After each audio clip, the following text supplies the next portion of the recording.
Good morning, afternoon, evening from whatever part of the world you are joining from. We are excited for another episode of our MBA Spotlight. I am joined here with Jennifer Slesinski with the School of Management, as well as Laesung Park, who is a part of the MBA program as well. And they are here to give us some background and some information on the Carlson School and maybe give you some pointers while as you're filling out your application. So without further ado, I will go ahead and hand the mic over to Jennifer. Hi, everyone. Thank you so much for joining us in whatever time zone you're in and whatever time it is. We really appreciate you carving out some time to dedicate to hear more about the Carlson School. I'm Jennifer Slesinski. I work in the admissions and recruiting office. And also, yes, Laesung Park is here with us. I will be leveraging his great experiences in the program throughout our presentation, and then we'll have plenty of time at the end for questions. So I wanted to start with where is Minnesota? And some of you might know exactly where it is, and some of you just might not know. And I am not from Minnesota. I am actually from the East Coast. So exactly where it is, even in the US, I had to look up before I moved here. So Minnesota is located in the dead center of the US in the north. So we're about 3-hour plane ride from New York and a 3-hour plane ride from California and Washington. Because we are sort of that next above Minnesota is Canada. So we do have some chillier winters. We actually had some snow here the other day, which is a bit early for us, but that is where we're located. And then you can see a little tiny heart. That is where we are for the University of Minnesota. So we're located in what's called the Twin Cities.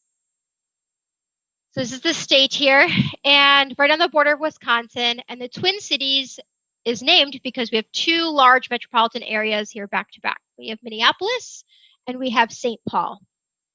The Carlson School is located in the Minneapolis campus, which is our larger campus. We also do have plenty of students who study on our St. Paul campus as well. And because we're here in our backyard, we have,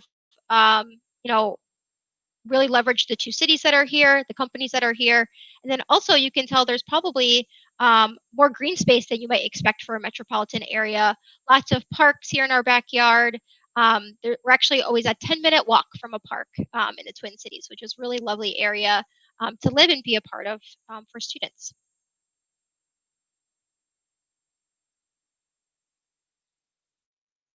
Oh, I think I talked ahead, but this is this is the Twin City. In terms of the population size, there's about 400,000 people that live in Minneapolis and a little over 300,000 that live in St. Paul. So quite large cities. And we also, part of our park system, we have, we're one of the only cities that has a national park within a metropolitan area.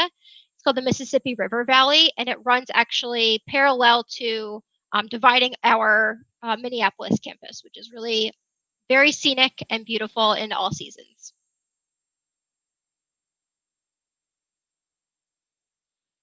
So it can be hard to get past the misperception that because we border Canada and because we get some early snow, that it is all about winter here. If you dig a little deeper, you see a really beautiful skyline and a beautiful city. We have a diverse and stable business community that's unparalleled. So we have sports and healthcare, good education, and we have a really great cost of living here as well, which I'll talk about a little bit later. And I would also emphasize that we are a very welcoming community. We have refugees from Somalia and Vietnam and people from all over the world. That really makes for a unique food scene, but also just great diversity for the city to learn about different people's experiences. I'm going to pause here because this is very much, in thinking about the city, I would love to go to Laesung and hear a little bit more. Laesung is an international student, so he, I believe, Laesung, you can tell more, but I know you lived in Singapore and South Korea, so I would love to hear a little bit more about what you thought of Minneapolis, what you knew about the city before you came here, and anything you have to say about the city now being a student. Yeah, sure. So yes, I've lived in Singapore for a few years. I've lived in Korea for a long time, and Minneapolis definitely is compared to those cities, a lot less dense, but still a big city that has a lot of people, has a lot of activities. It's booming. It's just there's a lot of things to do. And one thing that I would like to, I was surprised at living in Minnesota was how many parks and lakes there were. Mhm. Anywhere you go within, within 5 minutes of even, driving, you would find a park, you would find a trail to walk on, you would find a lake. There's just so many outdoor activities that you can do. Even in the winter times when it's cold outside, there are a lot of things that you can do. You know, that are just right there for you. And especially since I have a 3-year-old daughter, we've been really enjoying that part of the Minnesota life. Yeah. Did you go sledding in the snow? We haven't, but that's Okay. that's one of the top to do list. Yep. And then skiing and sledding. And yeah, just yesterday, it was second time she saw the snow. So Oh. she was really happy building a snowman. So there are a lot of things within Minnesota that we could really leverage, like apple picking, going to a farm and seeing farm animals, which we couldn't do in the larger cities in Asia. Yeah, that's a really great point. While the Twin Cities is, has a lot of people and things to do, like Lei Sung mentioned, you drive 15 minutes outside the city and it's agriculture and farm. So it is a really unique balance as well. So yeah, great point, Lei Sung. Thank you. So I want to move on and talk a little bit about, the quality of life here is great and I'll have some things to add, but thinking about our really rich business community. We have 16 Fortune 500 companies here in our backyard and 6 Global 500 companies. These companies include Best Buy, Target, Securian Financial, United Health Group, 3M, US Bank, and so much more. And you can even see the variety of industry within those Fortune 500 companies. What's really great about having Fortune 500 companies is that they not only partner with us as a business school and recruit students and partner with professional development and come on campus for networking events, but they strengthen the community, the business community as a whole. So they create a pipeline of talent, resources, and investment. And we find that they actually support the startup scene and technology scene as well, and really being customers for smaller businesses. So they are able to give back, and we're able to see new companies pop up and grow from having these companies here in our backyard.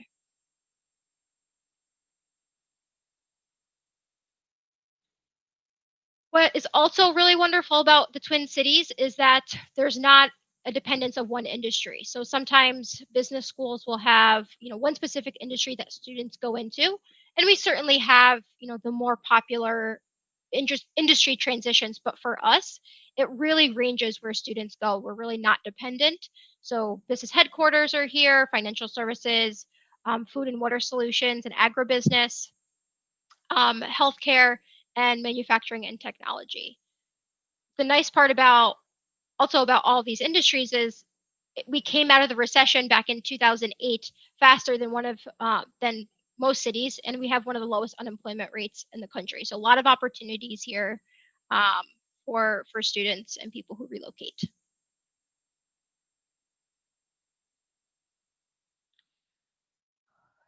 And so thinking about, having these great companies in our backyard, having a really good quality of life, having that park to walk to, but also get that city feel. We're consistently named one of the best value cities in America. We have communal amenities, reasonable housing. The metro area has a really great work-life balance. We have really good healthcare and education, and our cost of living is below most other markets. I can say for myself, I'm from New York. I lived in New York City for about 3.5 to 4 years, and relocating to Minnesota was life changing in terms of my commute, where I could live. Being able to live right in the city of Minneapolis has been so amazing because it's something I just couldn't do in New York. And so I've really been able to find a really great quality of life here living in the Twin Cities.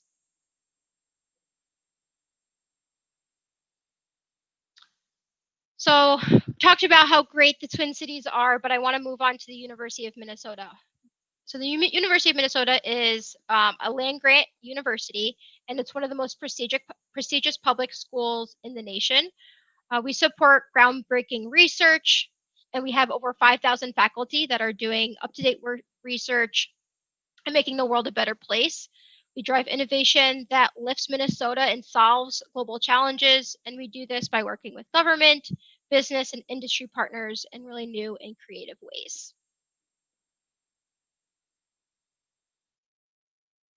So the Carlson School is the business school within the larger University of Minnesota, and these are our graduate management programs.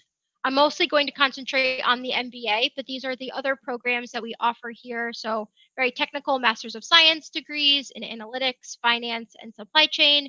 And then we also have specialty masters in HR, accounting, and taxation.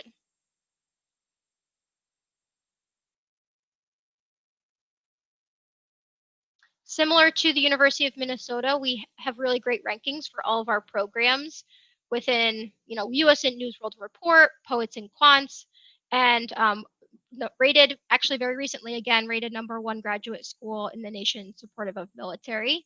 And this is just reflective of the core curriculum that we have, the experience that students have, and employment outcomes, which I'm going to dive deeper in the next few slides. So the foundation of our full-time MBA program is a combination of core classes, which really lays the foundation your first semester. And then you have elective classes that can be turned into specializations if you take enough of those classes, which really allows you to map your own adventure within your MBA. And then experiential learning opportunities, we have by far one of the most robust and in-depth experiential learning opportunities.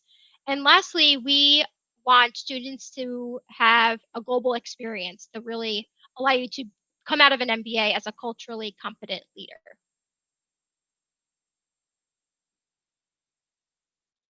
So our experiential learning is called our enterprise programs. And I really do feel that no other business school is able to offer the breadth and depth of experiential learning as we do here. Within these enterprises, students take on real business challenges for some of the most influential companies here in our backyard and across the US. We offer 4 different types of experiential learning: brands, consulting, funds, and ventures. Now, brands, consulting, and ventures are all based on a consulting model. And essentially what that means is you are a company presents a project and or a problem, and you are working to solve that problem, that live problem for that company. The brands enterprise is focused on the full life cycle of marketing. The consulting enterprise is probably the most wide-ranging in its projects. Imagine if you wanted to move into a consulting role, the different and breadth of experiences that you would have. So it could be a go-to-market strategy, it could be a merger and acquisition, it could be more of a supply chain or logistics problem. You're going to see the most amount of options within the consulting enterprise. And then the ventures enterprise either works with startup companies or has some sort of element of innovation, maybe from an already established company, but looking to pursue a new venture.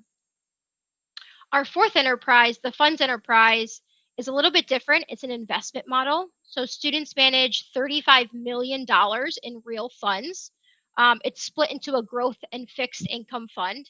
It's actually the 3rd largest student managed fund in the world.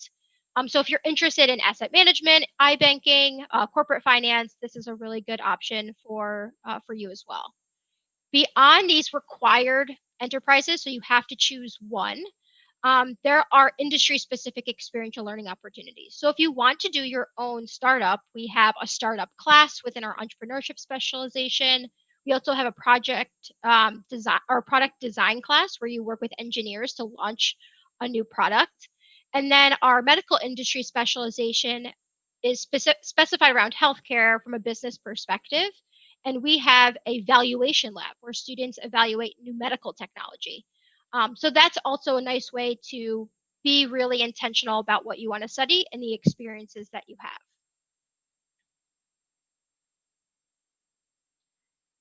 As I mentioned, as part of your MBA, you have to complete a global experience requirement. These are 2 of the most popular options for the full-time program as well. given the last 6 months of everything that's been going on, there's also classes on campus that have a global focus that you can use to fulfill this credit. But we're hoping in the coming years and for 2021, things to start to get back to normal, or what a new normal looks like. The Global Enrichment Program is mostly a 2-week abroad opportunity. You're in class for the semester studying about the location that you're going to and the specific focus that that program has. And then you actually travel with your classmates to that location.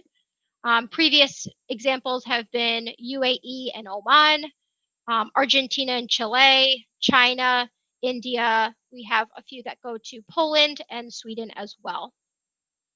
And then if you want to have more of an immersive experience, you can do a partial or full semester abroad, which typically students do their last semester of their second year. So if you're really looking for that in-depth experience, you want to do more of an exchange program, a global immersion is a great option. And about 10 to 15% of our students do that every year.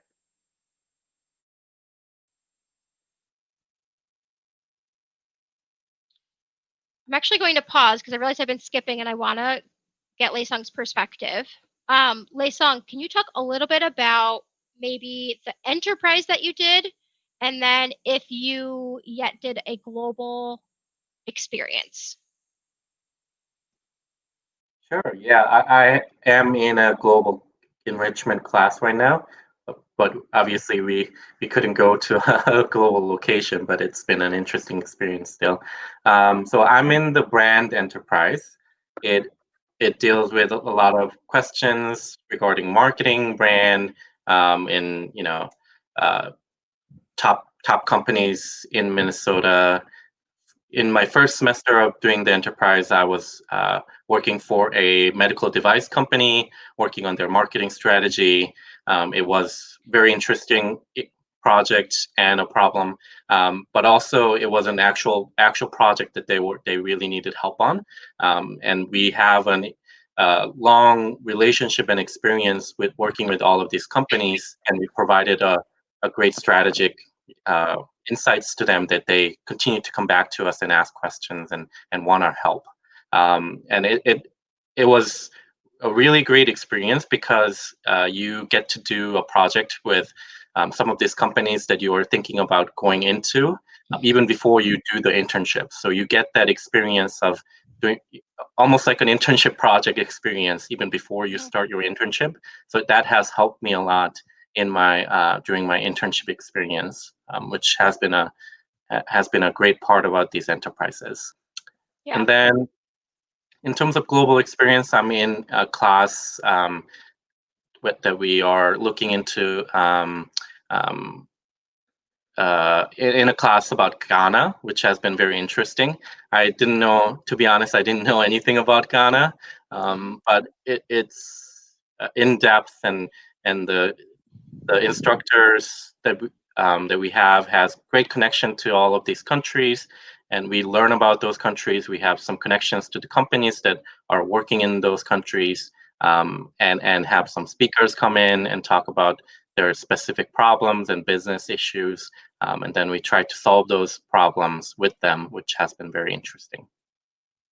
Yeah. Thank you so much, Lei Song. The other thing, you brought up a really great point that I missed, and I wanted to just go back. Part of the reason why I do feel like our experiential learning is unique is the placement of it. So you would do one of these enterprises your spring semester of year 1, and in these projects, you're learning how to scope a project, you're learning how to draw out a problem-solving tree, you're learning sort of these skills that when you start your internship, you're really able to hit the ground running. And as Lei Song said, and so often I hear this from current students, is they felt ready for their internship. And same feedback from the companies is, wow, this student was really able to pick up right the very first day. And then you come back from your internship and you do another project. So you're able to take what you learned in your internship, take what you learned from last year, and probably even lead that project or have the opportunity to have a leadership role within that enterprise project. So that's the other thing I think is really unique. You have a really small class size, and so you are able to be really intentional not only about which enterprise you choose, but what project you work on, because there's a lot to choose from, 10 to 15 projects. So you can, even in this way, still be really intentional about your MBA experience. Okay, switching gears a little bit, I want to talk about our community and our network. The Carlson School prioritizes relationships and with partner organizations, especially diversity and affinity networks, because they offer employment opportunities, career advancement, and just an overall network of support. So these are the following organizations that the university shares in common for educational advancement, development, relationship, and professional development opportunities. And so that's Forte, which is a women's network, military, Prospanica, National Black, and Ramba, which is a LGBTQ organization.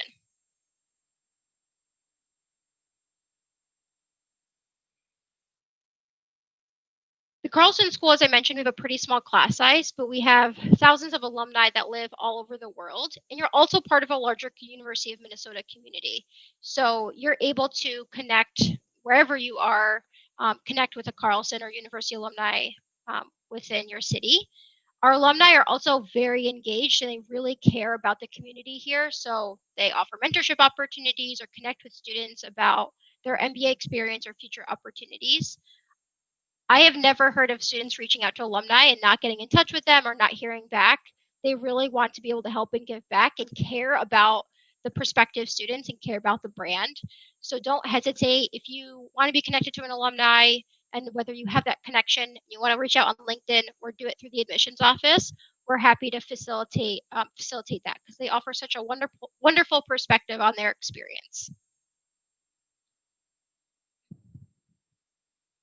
And this is just a quick snapshot of how the Twin Cities are continuously being recognized for business, health, job, and the breadth of opportunities that are here. So again, really great quality of life and really great city for job seekers and entrepreneurs.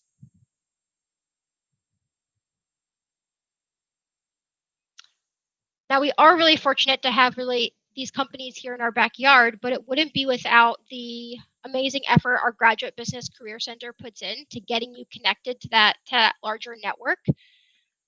In 2019, 93% of students received job offers within 3 months of graduation.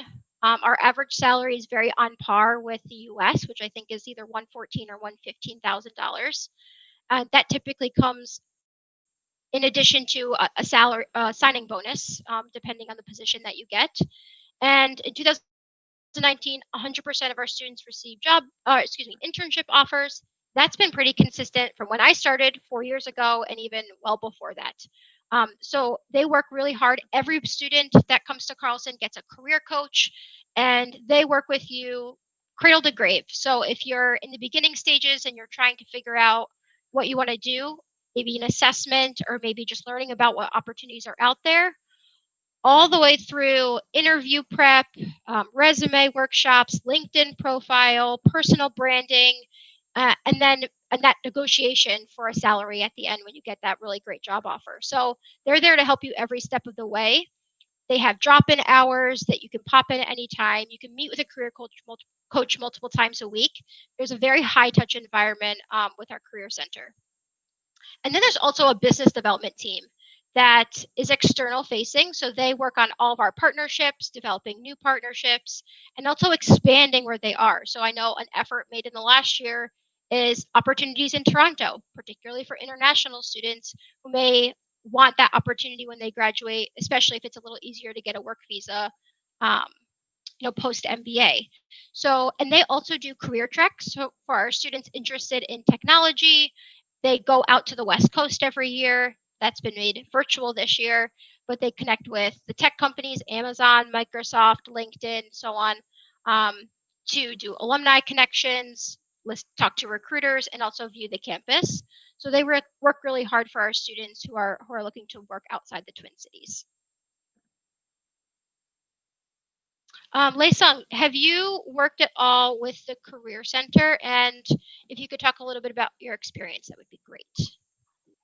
Yeah, sure. I think it's one of the, as you said, one of the main differentiator about Carlson is because our class size is so small, and there's just so many staff and faculty supporting us, that I just have a personal relationship with all the staff and faculty. I know every one of them, and all of them knows me personally at a personal level. I've had, career center coaches, I've had interactions with different career center coaches. I've probably met with once or twice with all of them, and I have met with, once or twice with the business directors, business development directors as well. It's just been a great experience knowing that you have the support and as much time you need with all of these support network. And you're not just one out of 1,000 people that they just interact every day. So that's been a very consistently an important part and a benefit that I've been using throughout my time at Carlson. Great. Yes, thank you. This is meant to be just a really quick snapshot of the companies that engage with our business community. And as you can see, these are national and global companies and represent a wide range of industries. And this is just to show you some of the companies that have sponsored international students the last few years. This has certainly changed over time and will continue to change, but this is just a framework of where our international folks are going. And this is also just a few more pieces of information on what companies are open to hiring international students. So maybe our students didn't go there last year, but they've been open to sponsoring international students, and other companies who have recently hired international students. So again, just meant to give you a framework on or an idea of what companies are continuing to sponsor international students and the opportunities you have here through Carlson. So the last slide, and I'm about to finish up, is just admissions decisions. So our application process is quite straightforward. We are looking for applicants to submit a transcripts and a test score, although we recently launched a GMAT waiver for students who have a 3.2 GPA or a 3.0 GPA that's STEM related and 5 years of work experience. So we can definitely talk more about that if you have questions. We look for 2 recommendations and an updated resume. And then we look for your personal statement, a video Q&A, and an interview. Now that you can see, these are divided into academic strength, professional experience, and overall match. And that's the 3 categories that we're really assessing students on. We want students to be strong in all 3, and we really want to see students who are academically competent, bring that breadth of experience to contribute to the classroom, and really know Carlson and see yourself here invested in the community. Last but not least, I want to talk about financing your MBA because it's a huge financial burden to take on. MBAs are expensive degrees. They certainly range in the schools that you're looking at, but it's always important to ask about funding. We award merit-based scholarships, so that looks at your GPA from undergrad or another institution or graduate degree that you have, your GMAT or your GRE score, unless you're otherwise waived from the exam. And then we also quantify the interview. So the interview is a way that we're quantifying qualitative skills or soft skills. But we don't recommend you're dependent solely on scholarships. We really recommend that you think about your private funding or private loans or personal resources and funding and explore more opportunities to supplement that income. So we have graduate assistant and teaching assistant positions at Carlson in the Twin Cities, and then also thinking about that internship, the internship payment that you get, which is about $40 an hour, and other ways to supplement like in-case competitions as well. So definitely something to think about and talk more about with an admissions recruiter, with your family, to determine what it really looks like to attend a program and what the cost of attendance is versus your funding. So that would be the last thing that I wanted to mention, and then we can get to some specific questions. Fantastic. Thank you, Jennifer. And then also, Lisan, thank you for your feedback. That was a great presentation. I love hearing some of the more intimate relationship schools with the smaller pool size, because it definitely shows the kind of the level of care you're able to give with that size. So it was great hearing that. And I would love to real quick make a community plug that next week, Carlson admissions will be here, and you will be able to join and get some face-to-face communication via Zoom, of course. And that you can sign up with the links that are provided in the chat. And then I'm also going to put up a link here. So if you're on the YouTube video, you can pause it, grab this link. This is for the West Coast. And then I'm going to go ahead and put up the East Coast link. So feel free to follow that, and you'll have a chance next week to talk to the admissions committee. But no, and then I would love to go ahead and move into some questions. So I know we have a lot of people watching that are probably in their early stages of their application cycle, or maybe they're even planning out a year or two in advance. And I think one of the concerns that people have, or that they should have, is that the application process is a lot more than just meeting the requirements that you put out. Yes, it's good to have leadership experience, but some people don't always know, what does leadership experience entail? So I'd love to put this question up and get both your take and then Lei Sung's take on what he did during his application. But for someone who doesn't think that they have adequate leadership experience, what would you say to that candidate? What are some other ways that they can look at leadership within themselves to kind of correct that thinking? Yeah, that's a really great question. I would say you don't have to have a formal title of leadership to be a leader. And we're very much aware of that in admissions, but so often in the application process, we don't know what we don't know, and you have to tell your story.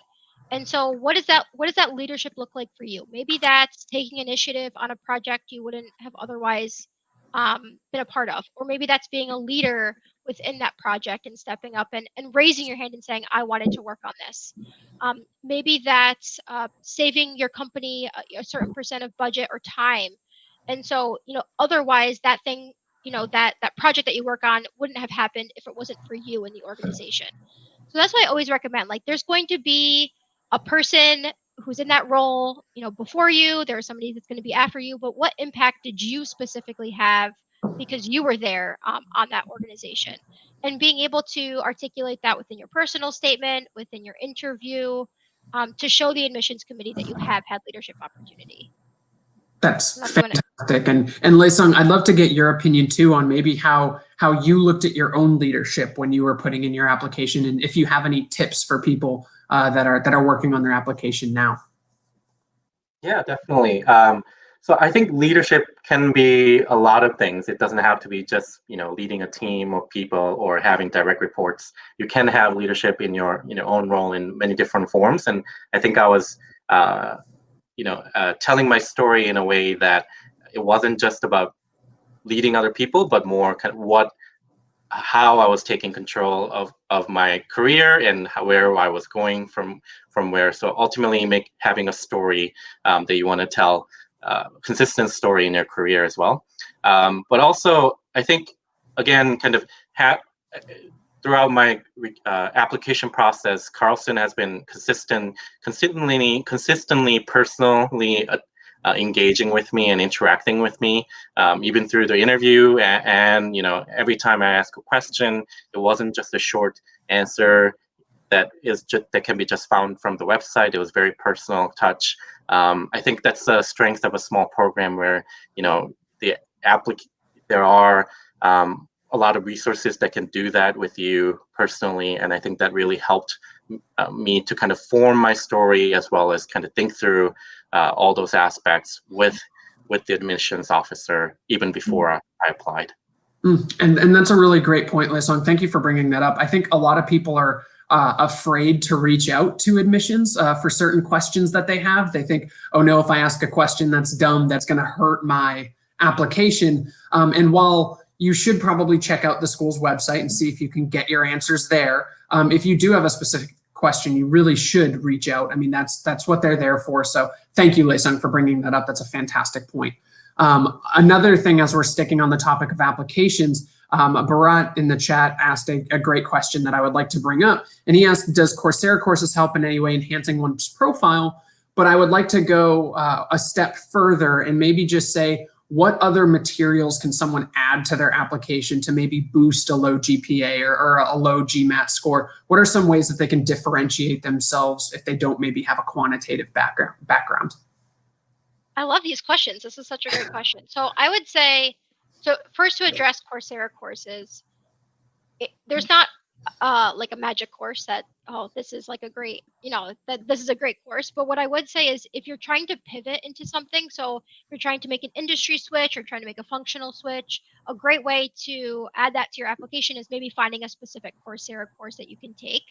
Or if you want to really focus on analytics, you could always take a programming course if you don't have that in your background. So think about what's maybe lacking or a gap, and you can certainly take a Coursera course and add that to your application. Not required, but we look at all materials. So if there is something supplemental that you're adding, it will be viewed by the admissions committee. Larger bird's eye view, I always recommend, I think the most important thing in admissions is demonstrating self-awareness. And so yes, that comes with knowing your story, like I mentioned earlier, but also knowing your strengths and weaknesses. So if you feel like there's a gap in your application where you didn't do as well in the test score, or something happened in undergrad where your GPA was affected and you really feel like, I haven't been able to address this in my application and I want to fill in the gap, use the optional essay to do that. And all schools will have some sort of typically some supplemental or optional essay. And I think it's great when you can help fill in that part of that story or connect that gap for us, because it's all about learning your background. It's all about getting, the sense of authenticity in the application, the genuineness, and again, just learning more about your story and why you want an MBA. Fantastic. That's a fantastic response. And I'm glad we did ask that question, because that's one that's actually not brought up a lot, but I do see it as a major question, especially as the deadline comes near and near. And you started off on a path I'd like to kind of go further down, and you did answer a bit of it. So I'm actually going to start with Lei Sung and ask, when you joined this program and you've started talking with your colleagues, what are some of the traits that really stand out for you, where you look at your peers and you say, wow, that's a great leader. That's going to be someone who has great potential. And then if you have anything else to share, Jennifer, in terms of maybe what are some individual characteristics that have maybe stood out over the years that you like to see in an application? Sure. I think for me, I think I've already talked about it a few times, but just Minnesota is such a great city to be in, but also there's just a plethora of opportunities here that are very, it might sound like a regional, but there are a lot of opportunities within Minnesota and Midwest that are just readily available here. And being in a small class size, it really helped. I just thought it was best opportunity for me to pursue. There will be that I would kind of stand out from my peers as well, and the support that I will get will be very helpful in my journey. And I thought that was one of the most important part of an MBA experience. So that's what I looked at as I was looking into different fit in with different schools. I don't know if that answers the question, but yeah. I think you bring up a great point in that what we look for is knowing, like what you're talking about, like knowing the city, knowing what the opportunities that are here. Believe it or not, I will see an essay that has the incorrect school on it, or somebody says the business name wrong, and just that research piece is so important, because every school, you look at their website and every school just seems the same. But there are things that are different, and you do have to dig a little bit deeper. You might have to go a couple of clicks in, or talk to a current student, or attend an event like this to really figure out what are the key differentiators. And to be able to say that in the application is extremely important. So fit is equally as important as academic capability and professional work experience. So I think, knowing the school, doing the research, connecting with current students and alumni can very much help you articulate that within the application process. And yes, that's a fantastic. I enjoy this. This conversation is great. You guys keep bringing up points that kind of build into next questions. Yeah. But that's also such a great thing to bring up, is when you're going through your application process, don't recycle essays between schools. I mean, each school has such a specific culture, and you're doing yourself a disservice by recycling, and you're not showing why you fit into that school. So that's a fantastic thing. And of course, you want to make sure that the correct name is sitting on the application. So I've heard a couple different horror stories with that one. So thank you for bringing that up. I do want to talk about, I mean, the past 6 or 7 months, of course, have been a very different time than many people intended. So I am curious how the challenges we're dealing, of course, with this pandemic in terms of class sizes, maybe for the past year. How does that affect applications going forward? And then not to give you too big of a question, but maybe how does that also look for recruitment? I know some people were scared that recruitment would be down, but maybe this virtual environment is actually boosting some colleges' ability to recruit. So please give me some insights there, and then Laysung as well, maybe your experiences with this virtual environment as well. So we were really fortunate in that we brought in the same class size as last year. So we brought in about 75 students, which was amazing. And we had, but on the flip side, we had the largest amount of deferrals we've ever had. So we had about 42 deferrals, largely international students who just couldn't get here. So that does change this year's recruitment, because a typical deferral would be maybe 7 or 8. So triple, quadruple the number that we are typically managing. So for us, I think we're trying to provide initial incentives for deferrers to confirm early, to get us, get a sense of really what our pool looks like and how many incoming students we have, even though it is October. And then also really looking at our application pool. Our selectivity hasn't changed, but as we think about the number of international students that we bring in, as we think about wanting to increase the diversity of our class, where students are coming from, even internationally, it will affect how we're selecting students. But as we move through the application cycle, and as those deferrers figure out they still come into Carlson, if they're taking the opportunity to apply to other programs, once that all shuffles out, I think we'll have a better idea of what our class will look like. And so honestly, a strategy for us is maybe utilizing the wait list a little bit more this year, and then revisiting that a lot earlier. Usually it's not until late spring. This year, I anticipate it being late winter, to really regroup and think about the class size that we have as those defers start to shake out.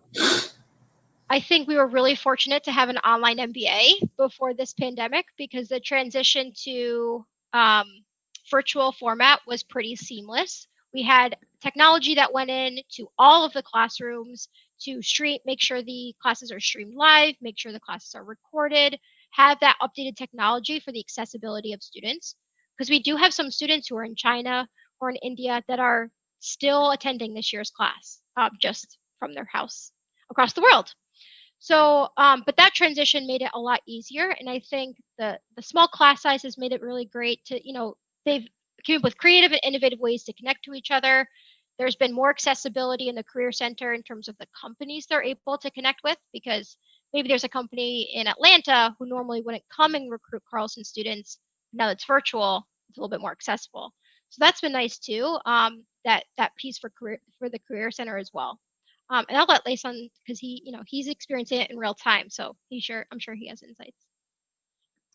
Yeah, definitely. I mean, it's been an interesting time, especially with the classes and the community involvement. But I mean, I think with classes, we do have some in-person classes as well, because we just have not that big of a class size, and even each class doesn't have that many students in it, so we can really utilize that and have a socially distanced in-person classes, which has been helpful.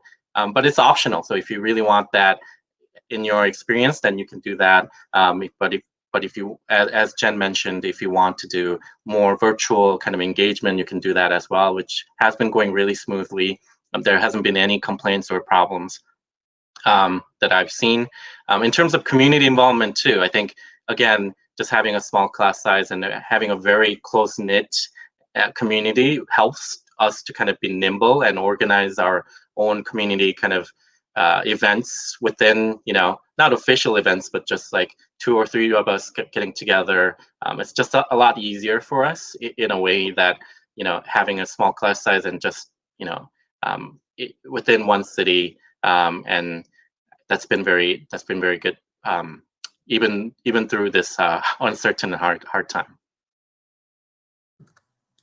Thank you so much. Yeah, no, that makes a great point. And I know we only have about 5 minutes left, so I do want to ask one more question that I have seen on the forums quite often, and maybe build this both into a STEM designation, but that there was an overarching theme of, do you offer STEM courses for the MBA program? And then maybe you could build that into whether it's STEM designated or not for anybody who's curious. Yeah, so our STEM designated courses are mostly in the Master's in Business Analytics, Master's of Finance, and Supply Chain. We have a dual degree option where students can get their MBA and their MSBA, which is STEM designated. But we're actually looking to launch a STEM MBA this year. It was really delayed because of COVID, so that was a project that was working on last spring. Everything happened with the pandemic, and then, well, everything got pushed back in the back burner. So it's something that in probably December and a little bit later in the winter, we'll be communicating out to our incoming students and prospective students. We don't know exactly what it will look like yet, but I think it is a priority for us. And so that's something we're hoping to roll out as soon as possible. Fantastic. No, thank you for that, and I'm sure that answers several people's questions.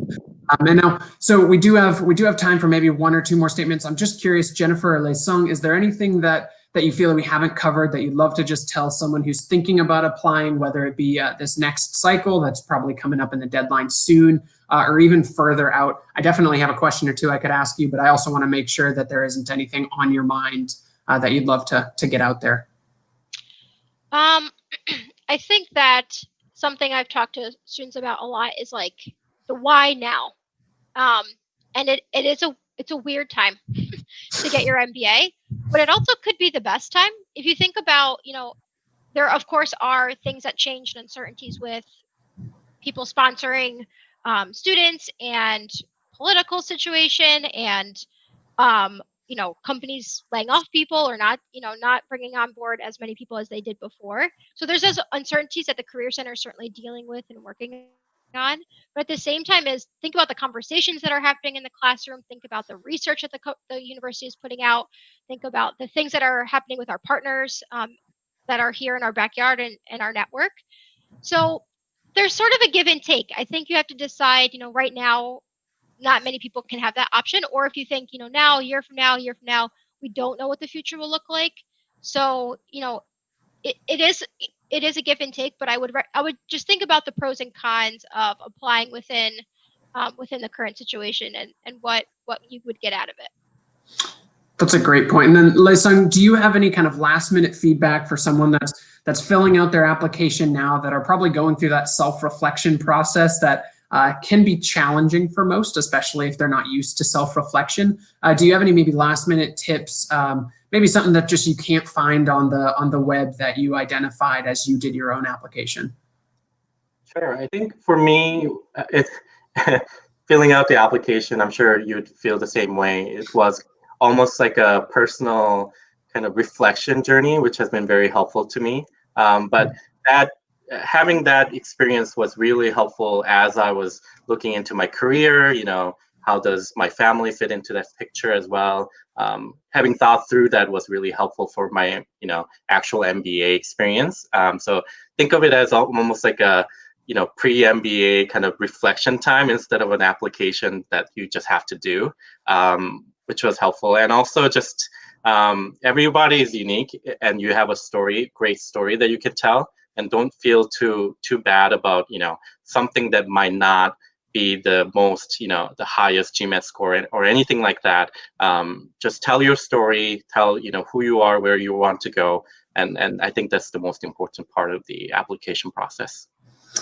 That's a great point, Lei-Sung, and I'd encourage anybody who's watching now and filling out their applications, give your essays to someone else that knows you well. And if they read through it and they say, well, this doesn't really sound like you, this sounds like it could be anybody, then you should probably take a new look at your essays, because I'm sure Jennifer will be the first one to say they want to know who you are. And if you don't make that known in your essays, then they won't know whether or not you're a good fit. So feel free to give those to friends, family, just people who know you well, and make sure, is that me? And we are coming up on time now, so I do want to make one more plug as well for the community that we do have next week. We will be, Carlson will be there with some virtual one-on-ones, face-to-face meetings. These are the 2 links that you can sign up for, East Coast and West Coast. And go ahead and sign up for those and get your applications in. But other than that, we will go ahead and close out. I thank you, Jennifer and Lisung, for giving that background. I think that's going to help a lot of people. And thank you for everyone in the chat for answering or asking your questions. And a side thank you to Catherine. I've seen you answering those questions feverishly over there. So thank you so much for that. Yes, thank you so much. Yes, and thank you guys. Everyone have a great day.